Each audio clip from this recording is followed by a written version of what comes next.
Color is one of our most important visual tools.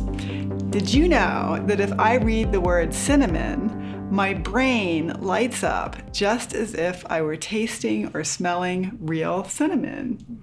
That's the power of language and sensory association.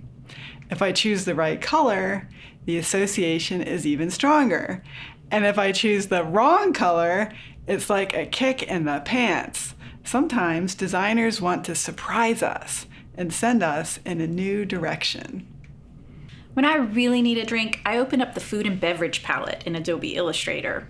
These colors have been curated and named to remind us of different menu items. Color, language, and memory work together to build sensory connections.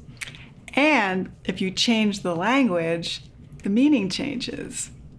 Wait, what kind of dog poops that color? Well, let me tell you about Kevin. Kevin is a 7-pound Chihuahua mix.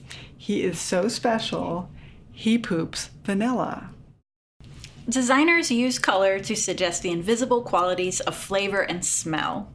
This beautiful hand-painted color wheel, created by Counterculture Coffee, portrays the delicate differences among different coffees. These package designs use bright blues, yellows, and greens to suggest the herbal and floral notes in coffee rather than the rich browns we've come to expect. I love tea. Now, when you brew a cup of tea, the color in the cup is always brown, but the color on the package helps you imagine and remember the different blends. Look at these books from a bookstore in Berlin. I want to eat them. They look like candy bars.